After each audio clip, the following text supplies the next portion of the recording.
Assalamualaikum and hello. Welcome back to another episode of Museum of Voices. I'm Shaida, your host. So today we are pleased to have Federica on board for episode number 12. So can you tell us a bit about yourself?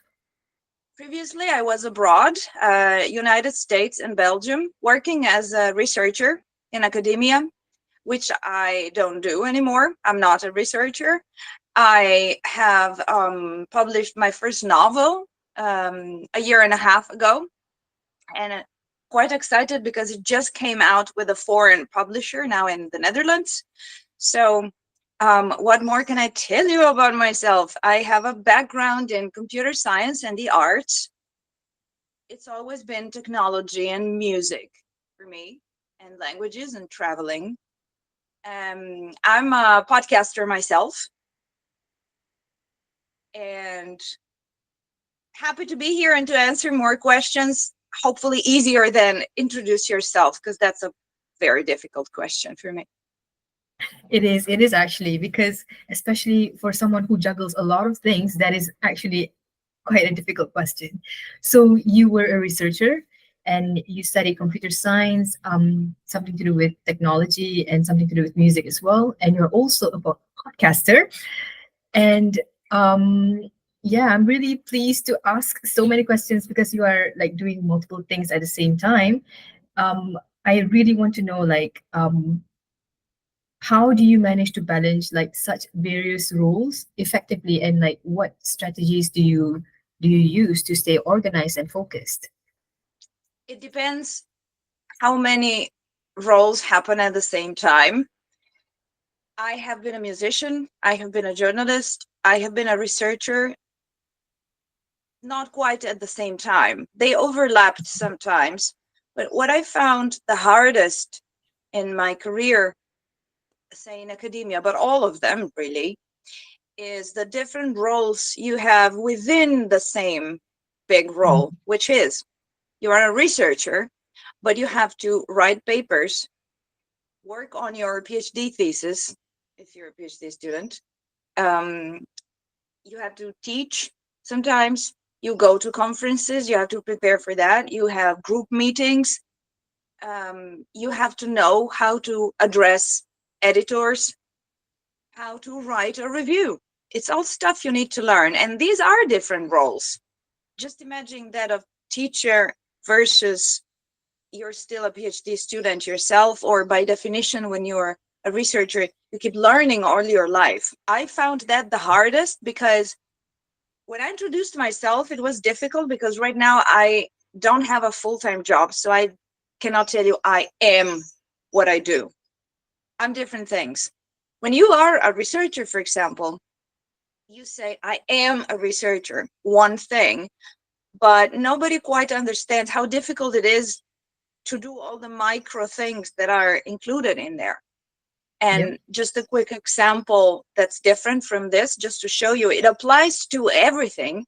When I was a musician, I would have to, rehearse to know how to perform and deliver on stage, but I would also have to look for gigs. So you reach out to people and you have to take care of the financial aspect, and dealing with money and dealing with art are two very different things that you have to juggle if you're a professional musician. Can you like tell us what exactly inspired you to take on such like diverse roles, and like how do they complement each other? Like you mentioned just now, they don't all come at the same time, like they overlap, but how what inspires you to do so? I understand the question. What inspired you to do this podcast? You wanted to. There is no deeper explanation than that.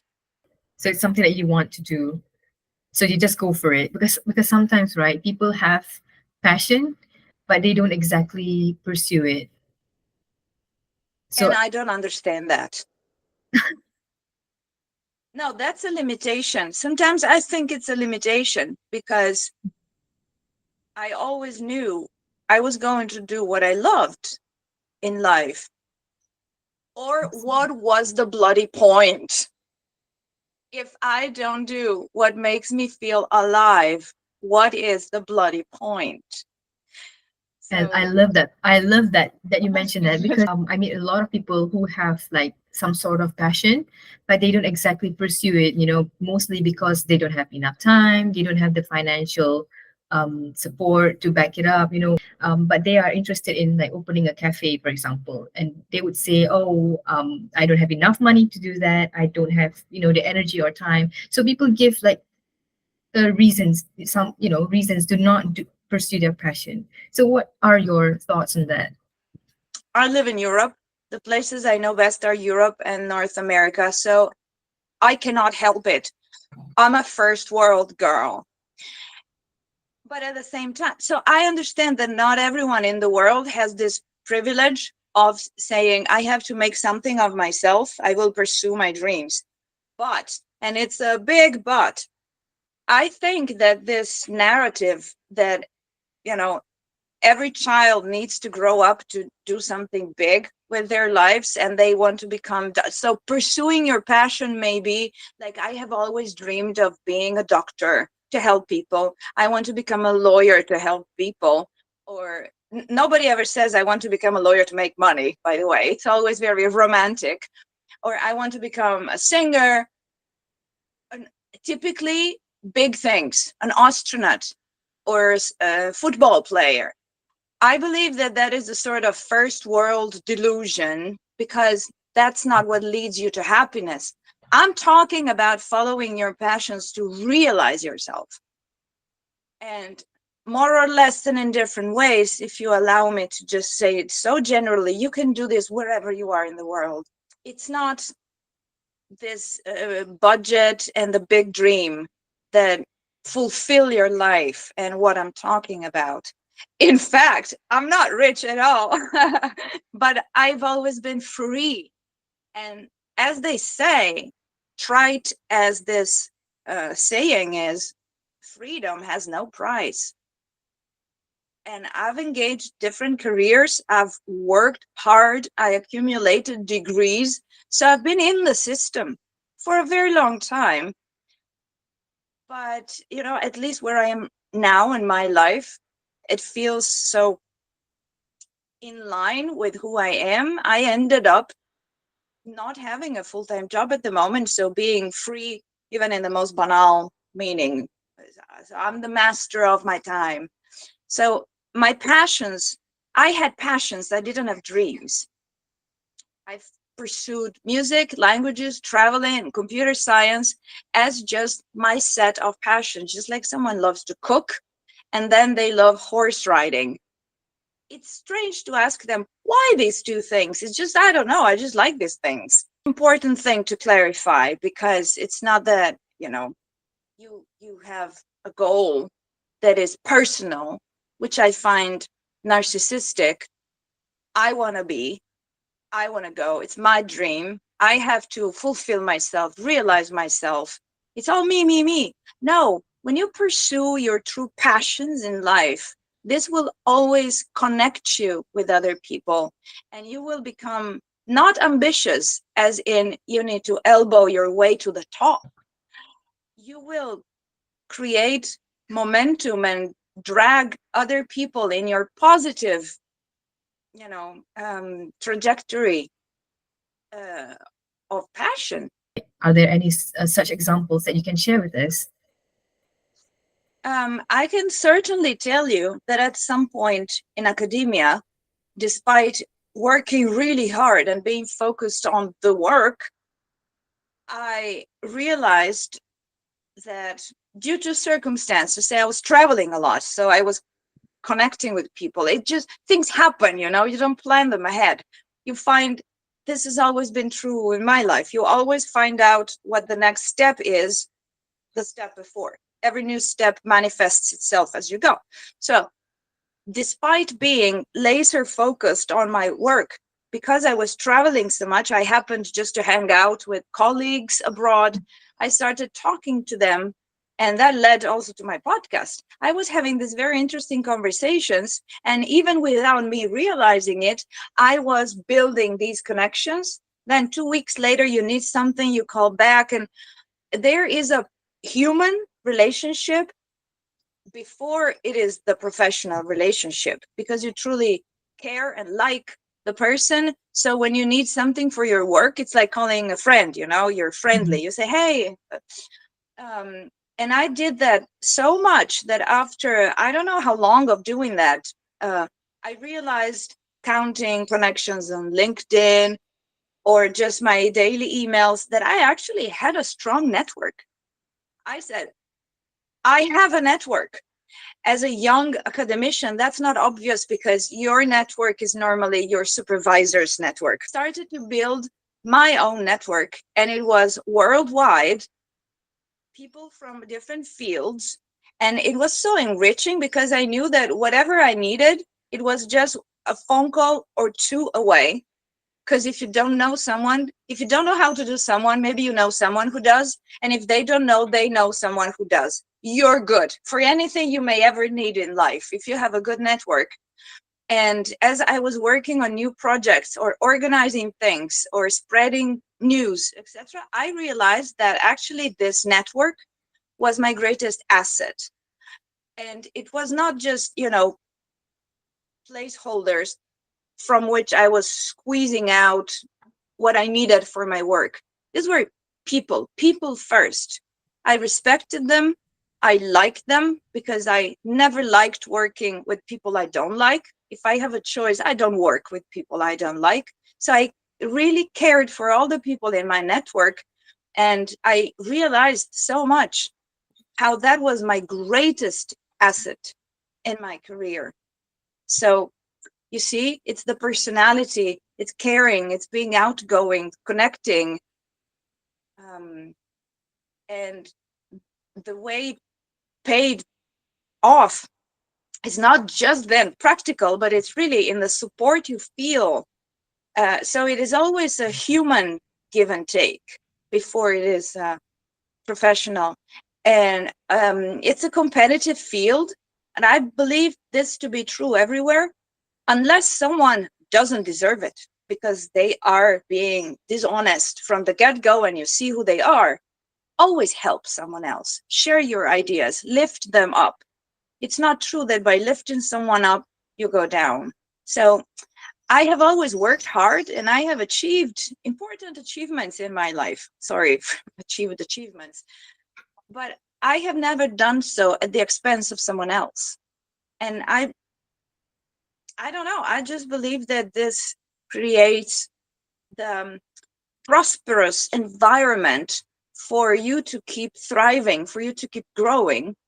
You see, you benefit first, but everybody benefits. I'm a believer that when something is right and when something is good, it's for everybody's good.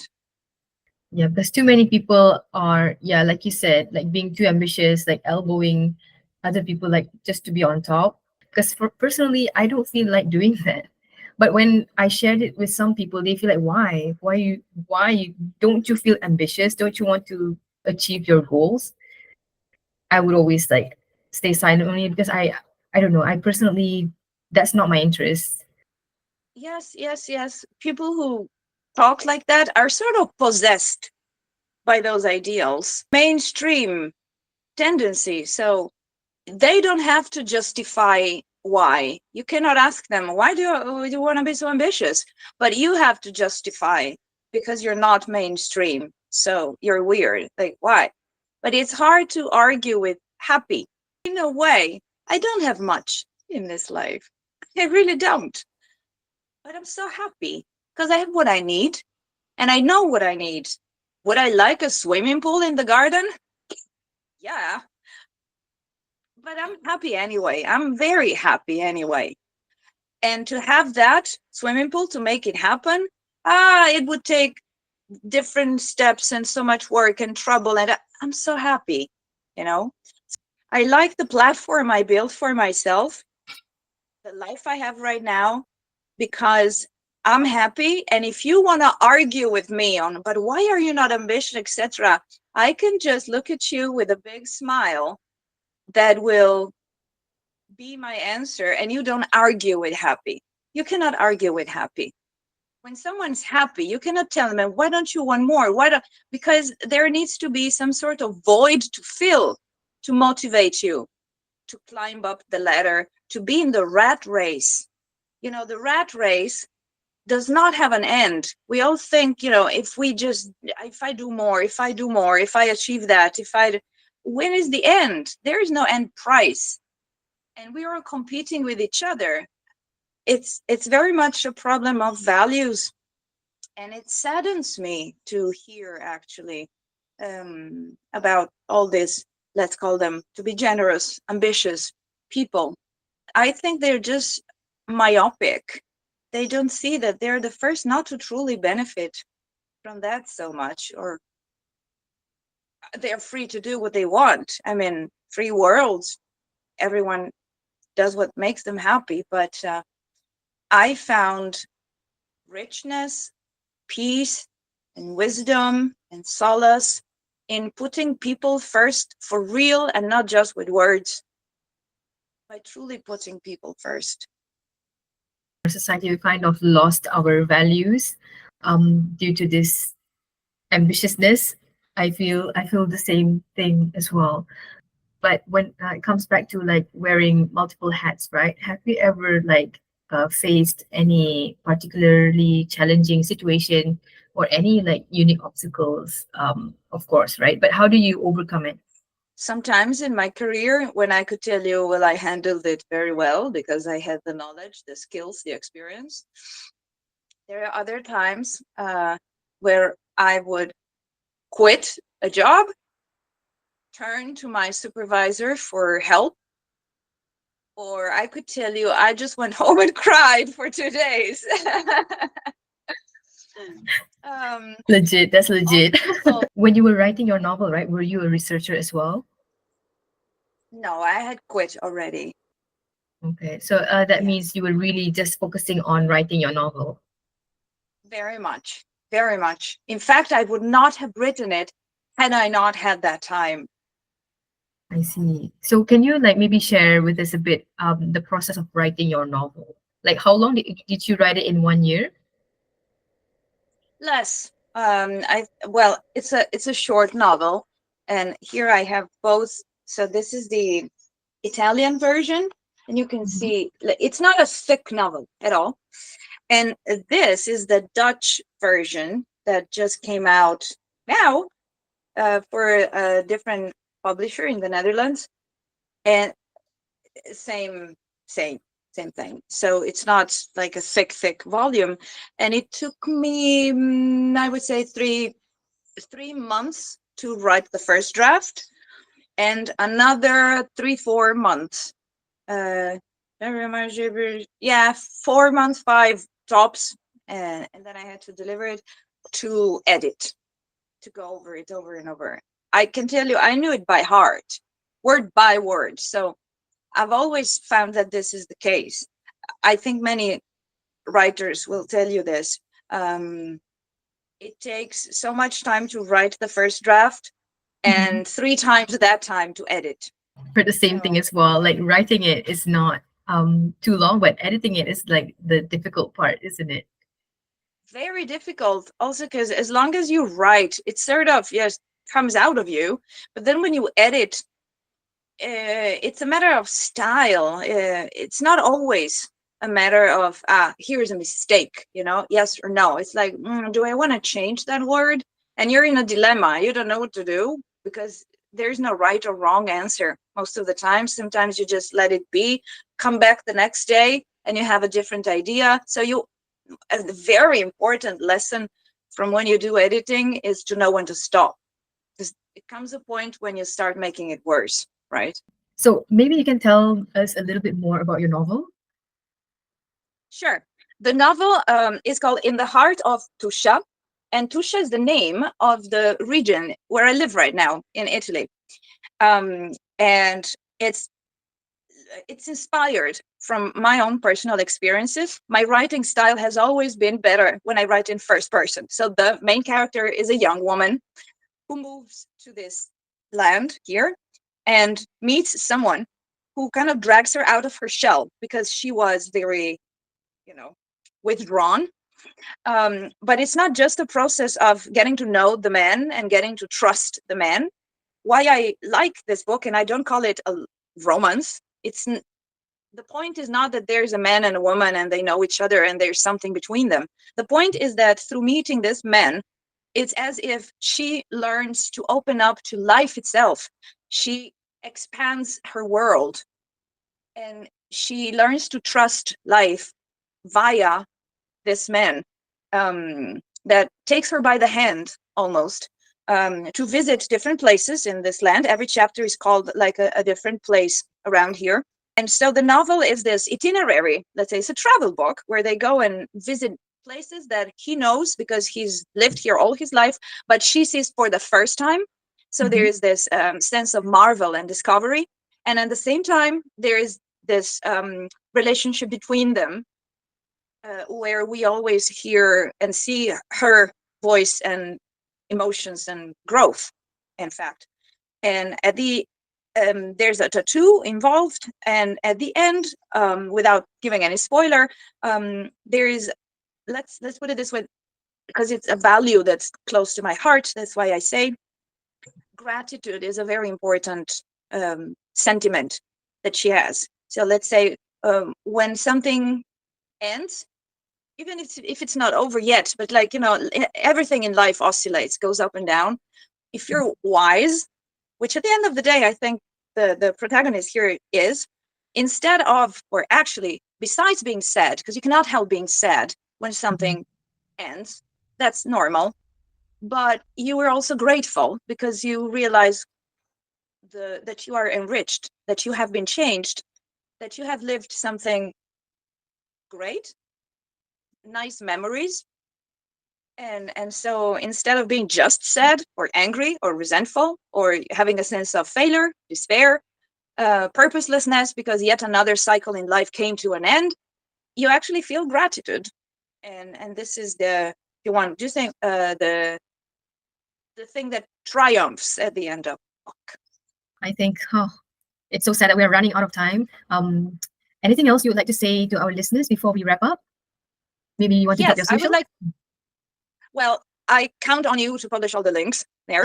I have quite a, yeah, because who can spell my name? Federica Bressan. Good luck Googling me. Probably clicking on links will be easier. My podcast is called Technoculture, but I'm on YouTube and Facebook and LinkedIn and Instagram. And, I have different websites as a researcher, science communicator, a bunch of hidden websites people don't know, for learning languages, for music, many other things. But what I want to say is that your podcast is amazing. So I do care to say before we shut this off that I was drawn to your podcast because I believe that the Museum of Voices is fantastic, because we didn't get to talk about that. Fair enough. But as a researcher, what I was doing for the most part of my career was digitizing old magnetic tapes with sound recordings.